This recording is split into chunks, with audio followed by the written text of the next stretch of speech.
Welcome everyone to Crafting a Pitch 101. I'm Danielle Gabriel, Associate Director for Futures, and I'm excited that you all are here with us this afternoon for this program. This workshop is a part of our research communication training series for the Empower Your Pitch competition. Empower Your Pitch is a research communication competition where you are tasked with presenting your research in 3 minutes or less. You can share your research using your unique perspective through a variety of creative outlets, including traditional spoken word or using music, rap, poetry, and movement. You can learn more on the Empower Your Pitch website using the QR code you see on your screen. I'll also put a link to the website in the chat. If you're a current doctoral student, I encourage you to sign up for the competition and put what you learned today here into action. And I'm pleased to introduce you all to Doug Dluzen. Doug Dluzen is the Director of the Professional Development and Career Office at the School of Medicine, where he supports the trainee populations in their professional development and career exploration. He received his PhD in genetics from the Pennsylvania State University College of Medicine in Hershey, PA in 2014, and completed postdoctoral training at the National Institute on Aging. Doug is an accomplished science communicator, writer, and editor, and most recently holding the position of Senior Science Writer and Editor in the Office of Communications and Public Liaison at the National Institute of Minority Health and Health Disparities at the NIH. And with that, I'll let Doug take it away. Thank you, Danielle, and thank you for the invitation to speak today. I'm looking forward to talking about research, and I can promise that while I do love to talk about science, this will be a bit more of a broader scope, and the idea is more about how you can structure your research, whether you are talking about gene editing or looking at the history of medicine or looking at the semantics of language across Asia. Hopefully some of the tools that I could show you here will get you thinking about how you can structure and craft your pitch or your presentation, not only for EYP, but also when you're presenting in a bunch of different scenarios.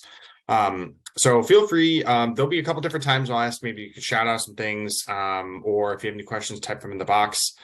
There should be time at the end as well. For about 10 minutes or so, I can take any questions that you might have. So let me make sure I can get this going here. Okay, hopefully the slide changed. It should say agenda. If not, just let me know. So today we're going to tell about how do you craft a compelling research story, and kind of the components of research communication, story structure, and really how to cut to the core of the message. And I'm not going to give a ton of examples on how to craft on specific topics, because I think we're probably a very diverse audience and we have a lot of diverse needs when it comes to what we need to communicate. So the idea here is to give you some guiding questions and some potential structure that you might be able to use to help frame whatever it is that you want to communicate. And then I'll end here on just some final thoughts on what makes a pitch compelling, what makes your presentation compelling, how you can make it compelling and memorable. Storytelling is one of our oldest traditions. And in fact, it's probably one of the first when it comes to human culture and society, passing down not only important information about where we're living, what foods are good to eat, the best way to do different things, but it also brings our community together.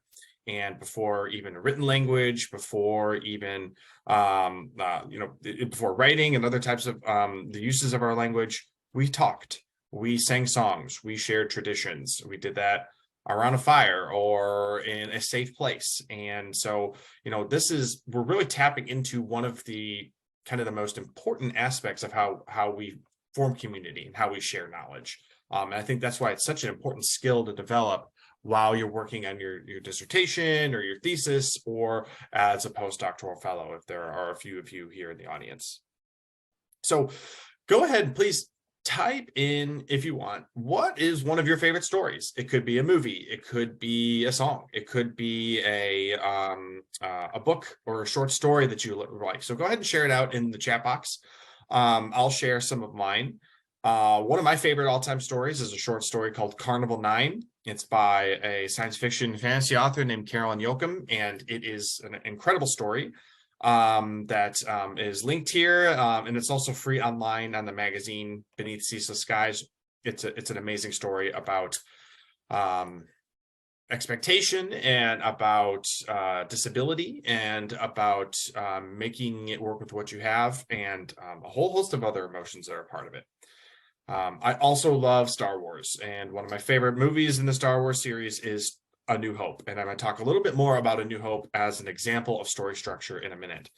And then when you share out what's your favorite story, think about like, what is it about your story that you like best? And feel free to put that in the chat box as well. I love the hero's journey.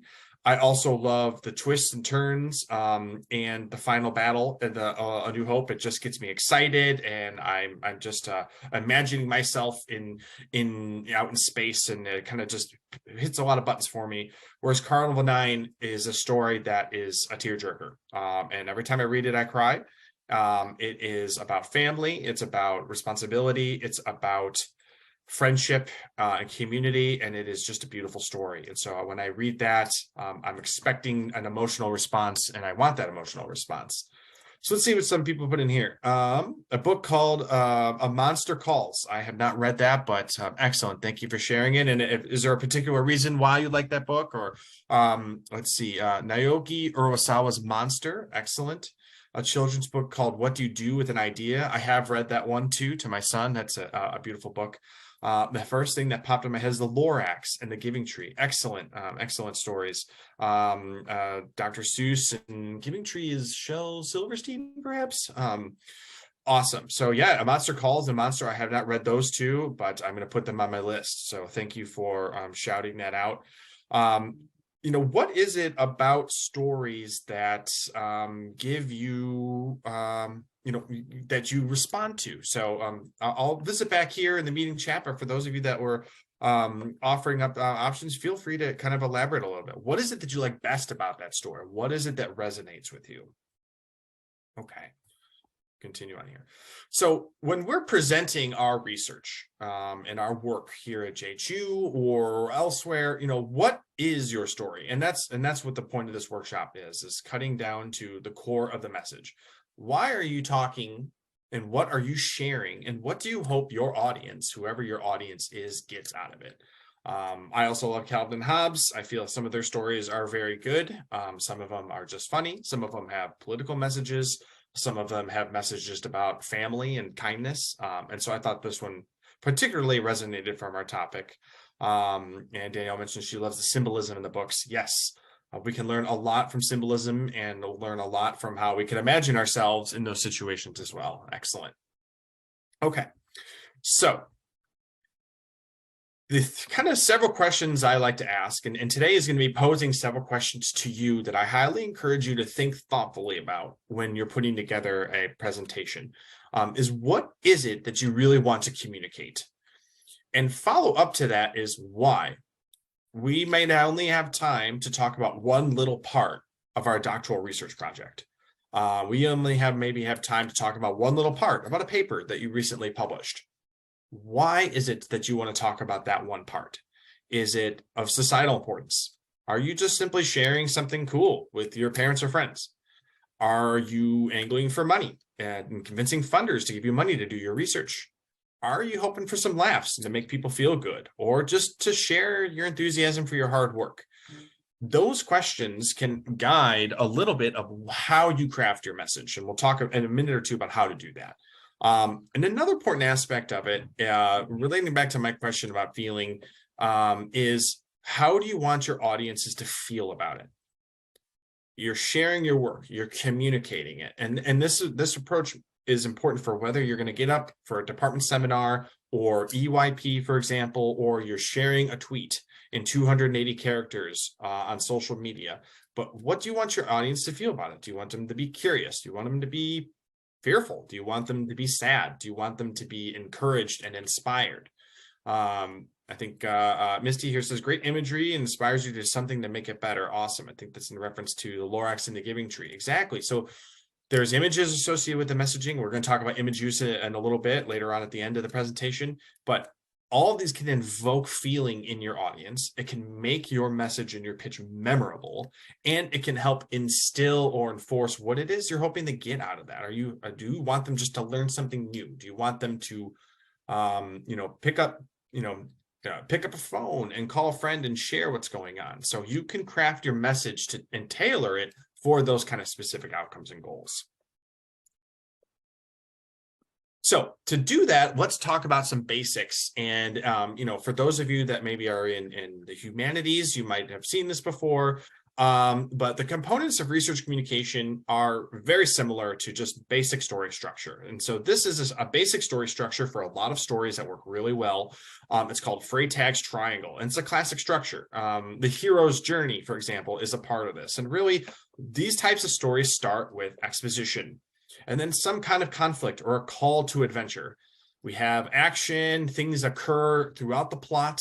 We have some kind of climax, perhaps, falling action, and then some kind of resolution. Ideally, there has been growth or some kind of change that has occurred to where we began. It might be good change, it might be bad change. It could be a change in a character, it could be a change in yourself, in your story. It could be a change in society, but something should have changed.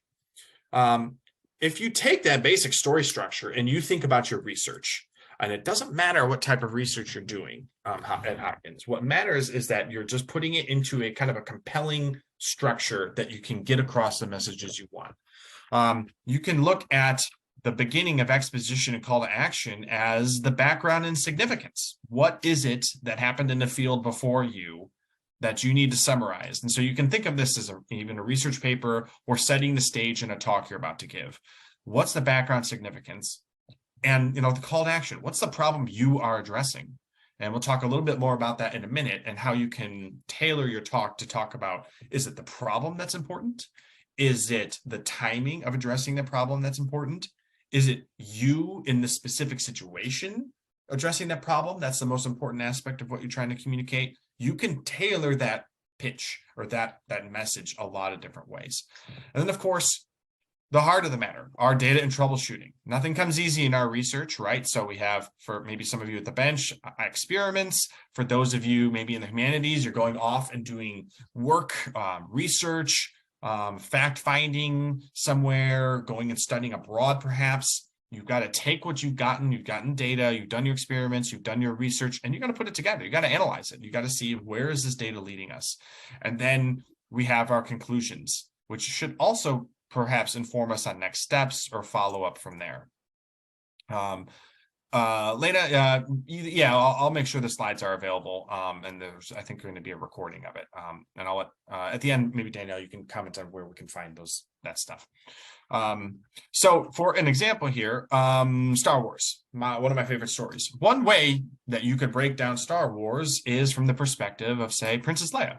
If you haven't seen the movie, spoilers, but the movie came out in the 70s, so I hopefully you've seen it, because I love this movie so much. The beginning of the movie, the Rebel Alliance and Princess Leia need to destroy the Death Star, but her ship is captured and she gets captured.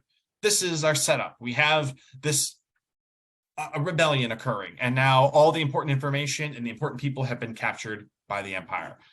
Princess Leia and the Death Star plans are now on the Death Star, and we have the whole movie. Now, how do we retrieve Princess Leia? How do we get the Death Star plans to where they need to be? And then our final conclusions, the Death Star's been blown away and everyone, the Rebel Alliance is a big victory. And certainly the climax could be up here where the Death Star is blown away, and then we have our awards ceremony and everyone is feeling good about the victory of the Rebel Alliance.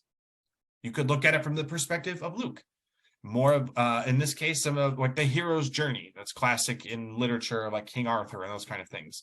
Luke yearns for adventure to prove he's a good pilot, but he must help his family. So he is adventurous. He's looking to get away and explore the galaxy, but he has to help his family and is stuck on a desert planet.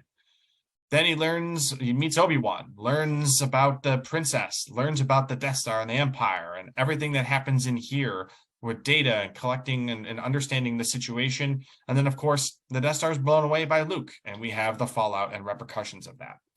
So you can still pick and choose, using even just a simplified structure like this, how you want to craft your message. And it's a structure that works well, even if it's oversimplified in some cases, because our storytelling and traditions are based on this type of structure. It can get more complicated. So Dan Wells is a different author, and he kind of rightly points out, it's never that easy. It's never just one thing and then we're done. Generally, it's a little bit more complicated. And so the way he structures out his stories when he writes in fantasy is you have the beginning, you have some rising action, and then there's some problem. And maybe that problem leads to more action in the midpoint in the story, and then another problem. And eventually we have more rising action, and then we come to our conclusion and denouement, or just the kind of the repercussions of what has happened. So it has a little bit of a different arc to this, but the points is still the same. And if you overlay and think about your research story, you have the similar elements here. We just might take a little bit of some detours along the way when it comes to, well, this is where I started my project. This is why I started my project, but my data led me this way. And then I had conflicting data. So we had to do different questions. And then I got new data, or I went to a different location and I found that in this library, this data was saying something totally different. And now my research was more about how do I reconcile conflicting histories, for example. And then, finally I did my analysis and published my paper, and here are my conclusions.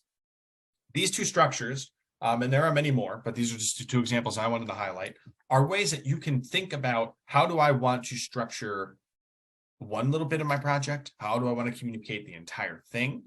How do I want to talk about, do I want to focus on, the Princess Leia portion of my project? Or do I want to focus on the Luke portion of the project? Or maybe there's 4 or 5 other types of streams that you have uncovered in your work, or different angles that you can discuss your work that you want to communicate. And that goes back then to what it is you want to say and why you want to say it. So when we cut to the core of our message, and that's what kind of the rest of this talk will be about, I thought that this tweet was, when I read this when it came out, it was very funny, and I saved it. And the fastest way to teach someone nothing is try to tell them everything. And she's talking about science communication because that's where I deal, but this is really a principle that can guide any type of discussion or any type of communication. Is sometimes we feel that urgent need to explain everything, to get every piece of backdrop information in the background, so that it's almost as if our audience has done the entire research journey with us. And that is not recommended. And it really is, you want to cut to the major points and cut to the core of the message. What is it that's the most important for them to get away? Because there will be no learning and no takeaways or no memory of what you talked about if you try to talk to them about everything. So when we're crafting our message, there's a communication sweet spot. In this Venn diagram here, we have, let me switch to a laser pointer here. Hopefully you can all see this. There's content centric, and that is you create content and then find an audience for it. So you're doing your research and your work, and you want to now broadcast that information out, whether it's through EYP or your dissertation committee or your public defense, or you want to write up a research paper so people understand what's going on, or a news article. You have your research and your work. There are also others that identify an audience and then create content for them. So, news organizations like CNN and Fox News, they have their audiences, and so they provide content for them that they think will be enjoyable and will be, engaged with. There's a sweet spot there where you can identify with the work that you've created and also find audiences with what they want to hear. And that's the communication sweet spot, when you have an alignment between your message and what the audience wants to hear, or your story will create that alignment, which is, hey, I'm doing research on this particular topic. Let's say the health of fish in the Chesapeake Bay. And there's a lot of people that don't know that they should know about this. And so that's what I need to focus my message on, is convincing them that this is a topic that they should care about, particularly those that live in the Chesapeake Bay area. So 3 guiding questions on how to cut to the core of the message. Before I go into this, does anyone have any questions? Feel free to just unmute and shout out, or go ahead and type it in the chat box. I'll give you a second here. There'll be time for questions at the end as well, but just take a brief pause. Want me to clarify anything that doesn't make sense, or you're like, what? Or let's talk about it again. Anything out there? Well, thank you. I'm glad it is, and hopefully the rest of it is helpful. Responding to comments in the chat box. Okay, well, keep firing them in if you need to. but we'll continue on. So 3 questions I think about when I am putting together any presentation. For instance, this one was, who am I speaking to? Generally, I talk to biomedical graduate students, and that wasn't going to be the case for this talk. I think that there are likely students from all the different schools, different programs, not necessarily biomedical students. So I want to make sure that there's examples and discussion of things that are going to resonate with everybody. Why are we speaking to them? So you're going to speak to this audience. Why are you speaking to them? And why should they care about what you have to say? And that's probably the hardest part, is how do you convince them to pay attention to you? How do you convince them that what your message is important and that they need to be paying attention? So let's break down each of these questions a little bit. Who are you speaking to really goes into knowing your audience. And this is a pretty straightforward question. Generally, is knowing you're going to go and talk is what you're going to be talking about for your laboratory colleagues or your department colleagues. Is it a public presentation about a historical figure, or a public presentation about your work that's open to, say, the Baltimore community? Or are you going to go and talk to a group of middle schoolers? You might have the same message and the why we care for all 3 audiences, but you're going to have to tailor the content so that each audience can understand and resonate with what you have to say. Also, another aspect of it is how much time do you have to engage with them? The EYP competition is 3 minutes, so you don't have a lot of time to engage with them. So you really need to cut down to the basics of what it is, setting it up, what it is you're looking at, what's the implications. You have more time to do that with you have more time to do that with more time, which I guess should make sense. But if you compare, say, a short story versus a novel, you have more time to set up things. You have more time to go into character background. You have more time to develop more complicated plots if you have a novel compared to a short story. And so how much time, how much word space you have will definitely influence perhaps how you're going to get to know your audience and have them get to know you. So some things to think about for technical audiences. Say people in your department, are they in your field or not in your field? You might be presenting on your research, say on CRISPR gene editing, but you might not be presenting it to people that have done gene editing before, in which case you're going to have to talk about some different things as opposed to a bunch of people that have done gene editing before. That background setting might be a little bit different. How much time do you have? Of course, does your work relate to the work of those watching or reading? You might be able to become memorable or resonate quicker if you're talking to a bunch of experts on what you're researching versus you are sharing your work at the EYP competition, where you're going to have judges and audience members from all across the Johns Hopkins universe. So some examples of a technical audience could be a funding agency, a search committee, if you're applying for faculty positions, a societal seminar that's related to the interests of what your work is, versus like general audiences. And that then you're going to have to think about, how much background is needed to make sure they understand what I'm saying.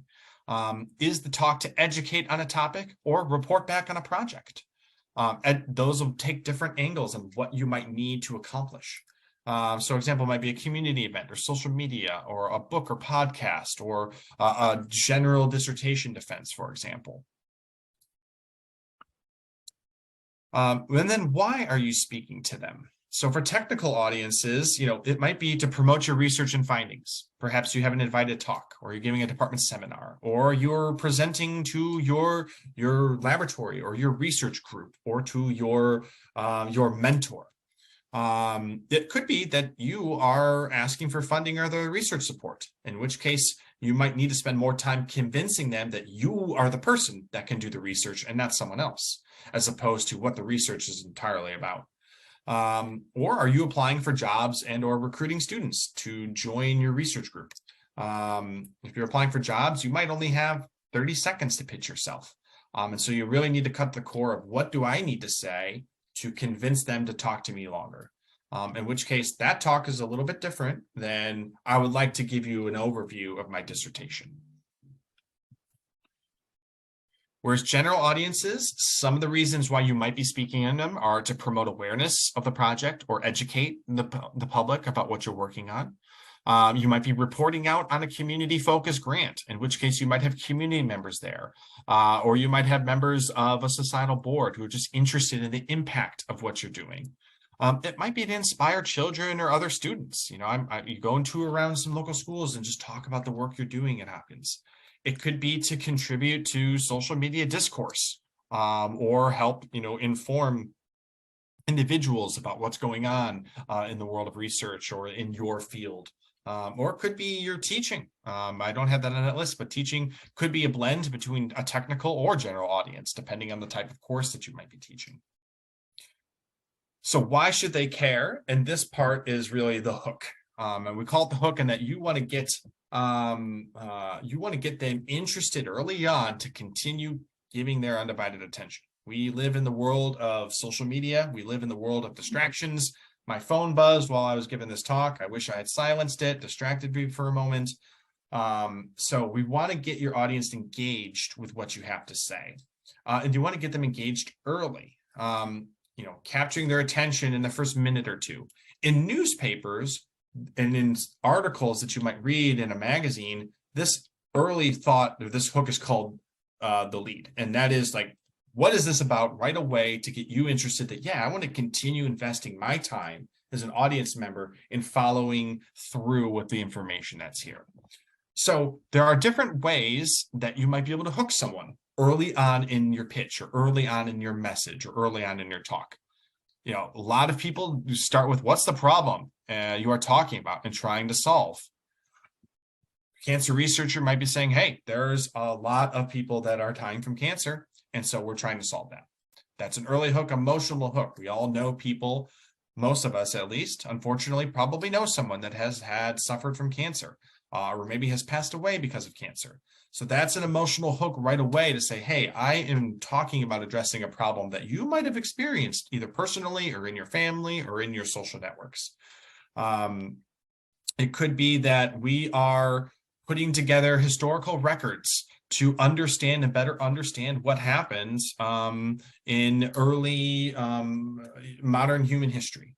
And this will help us inform how we might be able to go as a society in the future. So, you know, what is that problem? We're all human. We're all interested in our own success, not only individually, but as a society, of course. And so some of that might play, you know, some of that might play in the emotions of, we're all in this together. How do we solve this problem? Climate change is another big one right now, where we're all in this together and we got to solve the problem. It could be the angle is, why does your work interest you?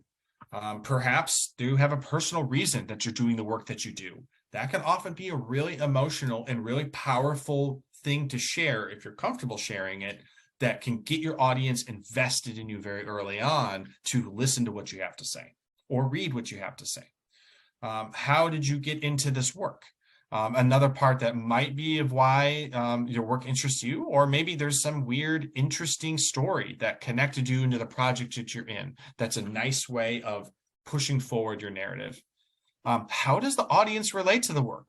Can you get them to feel something about that relationship? So you could go back to, say, climate change or educational problems in the United States. These are societal problems that, they're educational problems worldwide. These are societal problems that we need to solve together. Climate change is important. It's going to impact everybody in the world in some way. So we need to figure out a solution to this. Everyone can innately feel that, oh, okay, I didn't think about that. And I'm going to learn now in this message how climate change might impact me personally. So any way that you can take these kind of three ways, or any hook that you have, and get your audience to feel something about it, that is a really great way to get them invested in what you have to say, and then get them to pay attention and care about what your message is. So for technical audiences, of course, their hook could be related to, they're looking to hire someone or collaborate with someone on a new colleague. And so your job now is to hook them into, I'm that person, you should hire me, or I'm the person that you should do the research with. They might have money ready to go to spend on a project. And now your job is to hook them into, well, this project is the project you should be supporting. Or, the hook could be that you have new data or perspective to share about what your discoveries have been. And so this is important. And so the hook is, hey, here's the question, and I have an answer to it. Let's talk about that and how it's going to impact, our field. General audiences, they just might want a new perspective on an issue, or they might be interested or curious about your field. Personally, I got into communication a lot because I read a lot of science fiction, and I love science and science fiction. I also love picking apart the bad science in science fiction. And I found that there are a lot of people that like to do that. And so sometimes I go to talk at science fiction societies, and we just talk about the appropriate use of science, or how the science has been, used inappropriately in different stories. So you might find that there are people passionate about what you do in your field. I know, for instance, when Raiders of the Lost Ark came out, there was a bump and uptick in the number of people going into anthropology and archaeology, because just that story resonated with them and they wanted to learn more about that career path, and that there were a lot of talks about those things. So you never know what's happening in the cultural zeitgeist or elsewhere that might also influence people interested in what you're doing. And that, now you have a hook that you can play on to talk about that. The COVID pandemic, exacerbated a lot of different types of disparities, health and societal and structural, that already existed before the pandemic. But the pandemic not only broadened them, unfortunately, but it did raise awareness that some of these things existed that were only discussed, say, in the research communities. And so if you're involved in that space, as an example, that is a hook where you can talk about, look, we're talking about this now. Let's figure out a way to provide more solutions. General audiences just might be curious about you as a researcher, or if you're educating someone or a group on your work. So that hook that sets the tone early, and no matter what the medium is. And so other ways that you might be able to set that hook for your audience is asking yourself or sharing with them, why now? Why does this issue matter now? Showing them why that work matters. Certainly, depending on your audience, using accessible language, we'll talk about that in a few minutes, and or metaphors and analogies are a good way, especially for general audiences, to relate to what you're saying. If you bring your dissertation work to a community meeting and start getting into the nitty-gritty of the evolution of language, or getting into semantics that only those in your field know, that could be a problem, because you might lose your audience then. It might be really interesting, and I'm not saying it isn't, but if it's not resonating with your audience, then your message isn't going to get perceived. And so emotion is important. If you can, and I'm not saying play on emotion, but if you can get people to feel something about your work, that is an excellent way of getting them invested in what you have to say. Descriptive titles, communicating the new parts or the fresh parts first are also great ways that you can hook an audience. Okay, any questions about that before we kind of go into the next section? I'll take a look at the chat box, or feel free to unmute and shout out real quick.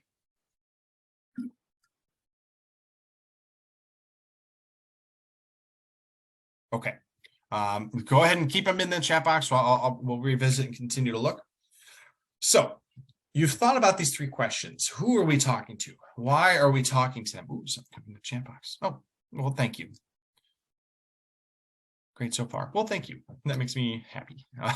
And it also gives me more energy to continue on. Now that I didn't have that energy, but yeah, thank you for the boost.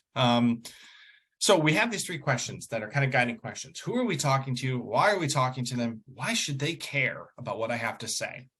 Now let's put in a little bit more structure. Now you got to think about your goal or desired outcome. And this goes back to some of the things here and how we kind of put the story together. You have your hook, your attention getter, keeping the audience interested. The earlier you can, get that fishing line out there and set that hook, the better, because then you have more people invested earlier on. So what's a key piece of background then that puts this all in context? And some of these things could relate to the hook. They may not. Is it a key piece of background about you? Is it a key piece of background about the question that you're asking? Is it a key piece of background that changed the direction of your work and adds an interesting complexity to the project? That's for you to decide. But I can say that any type of background information, that whether you're talking to a general audience or for a technical audience, something that can frame it for them and give them a foundation that you can take them off from, that is going to, again, also help you get to your goal. And that goal, of course, then resonates back to, are you talking to a technical audience? Are you angling for a job? Are you reporting back on your doctoral work? Are you just sharing stuff with a bunch of first graders that are just curious about the world? That goal is going to be informed by those three questions. Who are you talking to? Why are you talking to them? And how do you get them to care about what you have to say? And then, of course, the meat of it. What did you learn? Are you learning? Is this a story about a research methodology and why you need a new research methodology? Is this a story about complications and overcoming them in your work? People love hearing about struggle and how to overcome it. And I know that, I went through a PhD. We're all going through PhDs, or you have gone through a PhD, or you're thinking about going and getting your doctoral degree, or you're currently in the process of it. At some point, you've struggled. It's just a fact of the degree, I think. It's also a fact of life that we all struggle at different times. How we learn from it, what we learn from it, what were the repercussions of that, all of that can be very interesting to talk about. And all of that can make your story compelling. Some of it may not be, some of it may be in the weeds. If you're a coder, for example, and you're discussing whether you want to use a particular type, for example, you want to use Python or C++ or MATLAB, or you're choosing which coding language to use for your project, that's probably not going to be as interesting for a general audience.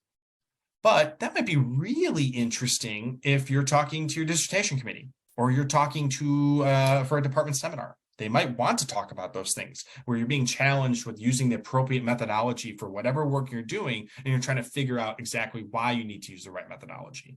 So again, the types of information from your story and from your experience in research, whatever the project is, can inform a little bit about how you can highlight things to keep the audience interested and keep that story going. And then, of course, the ending. And endings are also very important when it comes to what you're going to leave your audience with at the end of your message, at the end of your pitch, or at the end of your, do you want them on a cliffhanger so that they want to talk to you more? It's a good strategy if you're trying to get an interview, or if you're trying to get a collaborator interested in talking to you. Are you going to get do you have an awesome message to share that's inspiring? And so a general audience leaves going, yeah, maybe I'll go and donate to a climate change fund, or yeah, maybe I'm going to keep reading about these types of things in the news and just keep aware about the issue.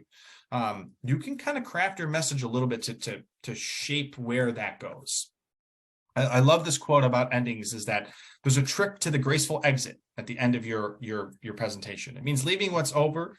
It means leaving what's over without denying its validity or its past importance to our lives. But it also involves a sense of future, a belief that every exit line is an entry, that we are moving up rather than out. So if you can give that hope, or that little tidbit of like, hey, this is what's to come, that also can intrigue your audiences and make your story and your pitch memorable. So one thing that you can do for your story is to flex the structure. This simplified structure may be really good for a new project or a short talk or something outside your discipline. This structure may be really good for an hour-long dissertation discussion, or an hour-long seminar at a societal meeting, or an hour-long presentation to general public, perhaps.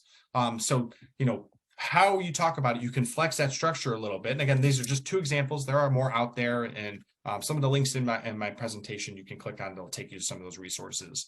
But you can flex that structure. You could, you might not be able to use this particular structure in a 3-minute EYP, but maybe. I'm not saying you can't. I'm saying you just have to be very, very conscious of what words and what types of things you're taking your audience on the journey. But it could be very effective. So, another aspect to think about is making it approachable and memorable. Again, getting to the point early and hooking their interest. You don't want to start your talk, no matter how long that talk is, by going over every piece of background data that got you into your project. You're just going to bore your audience. Avoid very technical jargon, and I should say it should be depending on your audience. Your doctoral thesis committee probably wants to know all the technical stuff, or maybe even your department. But a general discussion, perhaps like an EYP presentation to the entire university, or a talk you're giving at a conference where there's thousands of people there from all different walks of life, you might want to avoid the very technical stuff. Person first language, not defining people by, what it is. A good example of this is when we say, oh, he's a cancer patient, and that person then becomes defined by the fact they have cancer, whereas opposed to, a patient with cancer or an individual that has had cancer, are different ways you can kind of just frame the language. There's a lot of resources online about this, but that can then make your message more approachable, more inclusive, and also make sure that you're not inadvertently making things insensitive. Again, you want to pull on the audience's emotion if you can. Call to the action, your own growth, what the future holds now. Another aspect on terms and meanings, and some of this, this is a scientific term, but it depends on the science too. I bring this up for kind of the technical jargon even, is that even words that aren't necessarily super scientific, like the word enhance, which could mean different things even in the humanities, the public meaning generally is like you're improving something. But this could also mean that you're increasing something. And so a better choice, if you're enhancing something to improve it, you might want to use increase or intensify. So sometimes even just the right word and changing it up a little bit can make your message a little bit more pointed. And so to be just judicious and thinking about, if I'm giving a speech or giving a talk or writing a technical paper for a particular audience, will they know this term? Will they be comfortable with this term? And is there other terms I can use that mean the same thing or give the same message that are more appropriate for a particular audience? And then making your story memorable. Have you discovered something important? Is there a cultural impact to your work? Some of these questions: did your findings subvert expectations? Did you have a personal growth? How do you want your audience to feel when they leave? If you can make them feel something or get them excited or make them think about something, that's going to make what you have to say memorable. And you don't have to change the world with one story, or some stories do. But the idea of making it memorable was just that giving them that impression, giving them to think about it an hour later when they're driving home and going, oh yeah, that was interesting. I'm very curious about this. Maybe I'll follow up, or I'll reach out to you, the speaker, and hear more about what you have to say. This is a picture when it comes to being memorable with two very memorable individuals. This is Albert Einstein on the left, and then on the right here, without the makeup, is Charlie Chaplin, who at the time, if you're unfamiliar with who Charlie Chaplin is, was a world-renowned entertainer and famous for his silent movies and his vaudeville acts around the world. And these two individuals lived during the same time in the 30s, and this is a picture of them meeting in person at a movie event. And there's an apocryphal story about this meeting. I couldn't verify it, but a lot of people were citing it as this actually happened. I hope it happens because I love it. But apparently, when they first met, Einstein said to Charlie Chaplin, "What I most admire about your art is your universality. You don't say a word, yet the world understands you." And Chaplin apparently replied, "True, but your glory is even greater. The whole world admires you, even they don't understand a word of what you have to say." And I think that you can fall in either camp with this. Is you don't have to say anything, but you can still make the world remember you. Or you could say everything about something and no one understands it, but they still remember you. And both of that has impact. Both of that has long-lasting memory. A lot of us aren't astrophysicists, but a lot of us know the impact of what Einstein did. A lot of us aren't entertainers and dancers, but a lot of us know that the importance of that culturally, of music and the arts. And Charlie Chaplin is certainly someone who pushed that forward in a lot of innovative ways. So just to wrap up a couple of minutes here, and then I'll leave it open for questions, just things beyond the talk or pen and ink, and just additional thoughts that I've had that didn't really fit as a whole topic, but just other kind of musings. Visuals are important, I think, when you're giving a talk, particularly a presentation where you have the option of giving a visual. I thought we'd have a little bit more time to dive into this, but this is a visual that I think evokes an emotion right away. And this is a picture of the Challenger space shuttle explosion that occurred in January 1986. that sadly killed all the astronauts aboard. And I show this picture to you for a couple of reasons. One, I think it's a picture that pulls out a lot of emotion right away, and often will get people immediately paying more attention. But there's also an important aspect of it in that this was an entirely preventable disaster. And one of the reasons that it still occurred is that the scientists had data that showed that it probably wasn't a good idea to launch. They knew beforehand that there were issues. I'm not going to go into the issues so we don't have time, but there were issues and there was data supporting the fact that they shouldn't have gone on a launch. The scientists ended up choosing this graphic to convince NASA and admin that this is why we should launch. And if we had more time, we could talk a little bit about the fact that this thing is confusing as hell. And there's a lot going on here, and it's very hard, even for engineers and those trained to kind of look at this type of data to be like, huh?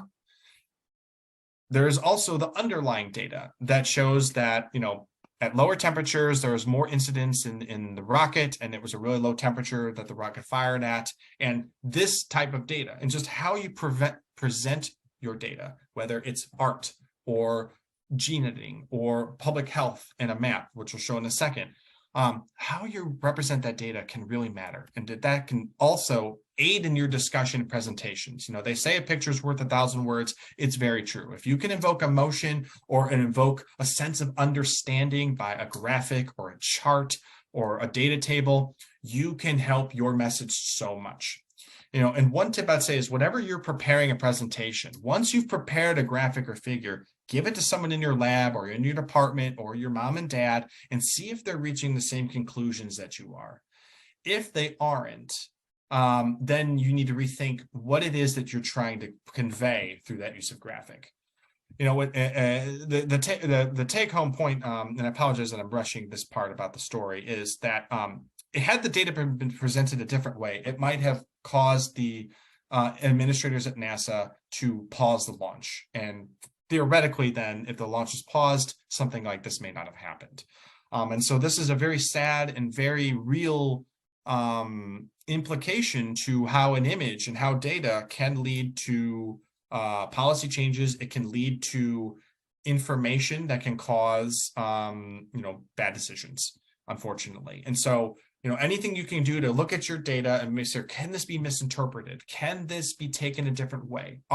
Is my audience getting out what I need them to get out of using this image? So just like the words we're using in our presentation, thinking about the graphics we use can do a lot for you, as long as it's doing a lot in the intended way. This is an example. When I studied and got my PhD, and then when I did a postdoc, I was in the world of looking at health disparities. And I was looking at health disparities across the United States, but also in Baltimore City. And this is a map of just life expectancy by birth. And you can see, at least in the United States, there are areas where you have much lower life expectancy, depending on what county you're born in. However, I was cared most about Baltimore City. And you may not be able to see it here, but Baltimore City is the only red county on the eastern seaboard, at least north of DC. And so from this map, it's extremely hard to see that. But if you can zoom in and even make it easier for your audience to see where that is, that can aid your discussion a bit more. So sometimes it's not a matter of choosing the right image. It's just a matter of maybe enhancing the image or focusing your audience's attention on a particular part of the image. And same thing here. This is looking now at life expectancy by neighborhood in Baltimore City. You might, for those of you living in Baltimore City, this may not be necessarily a big surprise that there is a huge age gap between the most affluent and wealthy neighborhoods in Baltimore City versus those cities that are, have suffered from historical redlining and segregation and a whole host of other economic disparities. It's hard though to read, what neighborhood is this? So again, in something like this, you would maybe highlight, oh, these are the four neighborhoods in Baltimore that have the lowest life expectancy if you're born in those neighborhoods. And so any way you can kind of call out specific parts of data to attract the eyes and the attention of your audience can do you a lot of good in your message. So if you are struggling with designing visuals or graphical abstracts, for example, this is just a table of resources and different free resources that I think most of these are free. Some of them have free trials and things, but most of these are free resources that you can use to help aid in that. I won't go any further detail on that. And then my last slide is just about podcasts and media interviews, different types of communication platforms, and really just to be mindful of your audience. Do your research. If you're going to go on the Nature podcast versus Armchair Expert or some other podcast, who's going to be listening? How do you need to structure your message for that audience? And so there's just some last little tips and tricks here. And anyway, the final tidbits is it's okay to be nervous and make mistakes when you're presenting. I have been presenting for many years. I still make mistakes. I can think of 3 that I wish I could take back in this presentation. We all make them, and it's okay. Practice, practice, practice. When you have your presentation is the best way to iron out those kinks and figure out what may be a better way to communicate what you need to communicate. Time yourself. Definitely leave time for questions and engagements. I've gone a little bit longer than I wanted, but we'll still have a few minutes. And if it helps you to use note cards or a laser pointer, great. With a laser pointer, don't be distracting though. Use it judiciously. Point out it is. Don't have it just waving all around like this. And now you're distracting and causing people to look at all this and going, am I even talking about anything important? I don't know. So that's my talk. Thank you. Hopefully you were blown away, just like the Death Star. And thank you. Happy to answer any questions. And yeah. I'll stop there and we'll open it up, and I'll send the slides to Danielle, and I'm sure they'll get posted somewhere. Wow, my whole thing was up here. You're just seeing half my head the whole time. I'm sorry. Thank you, Doug. That was great. You're getting a lot of great praise in our chat over here, that it was awesome, that it was amazing, that it was very helpful. Well, I appreciate that. Thank you so much. I learned a lot. Any thoughts, questions, concerns?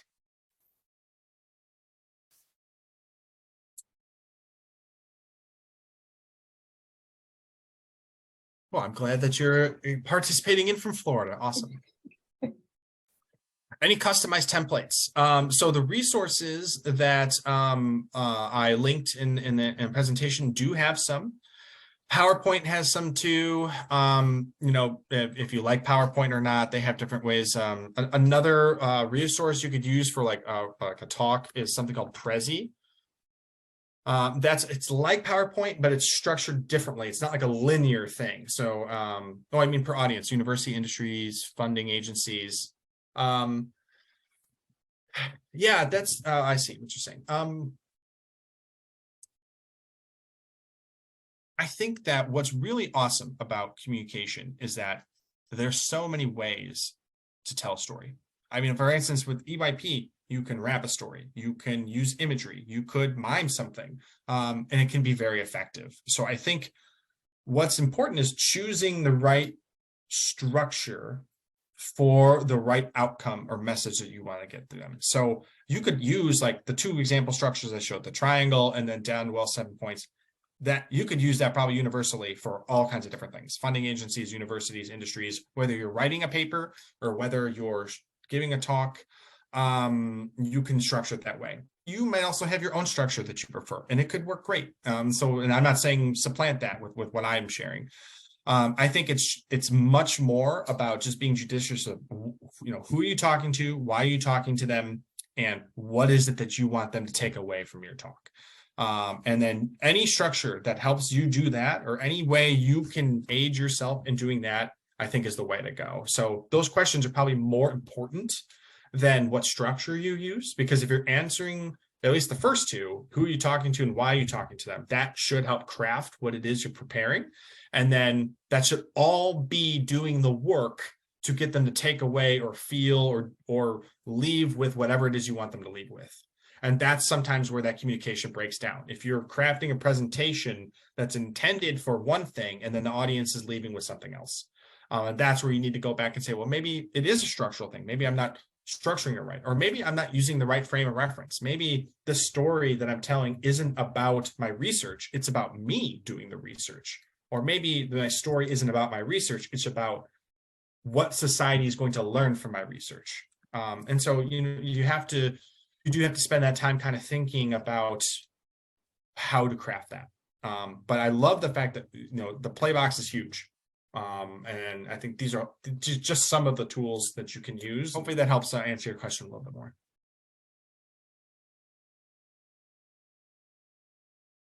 Great. Well, thank you so much, Doug, for the presentation and all of this great information that I know that I'll definitely be using in my future communications. And thank you to everybody who joined us this afternoon. Hope that you'll register for Empower Your Pitch, and we'll see you again at the next program.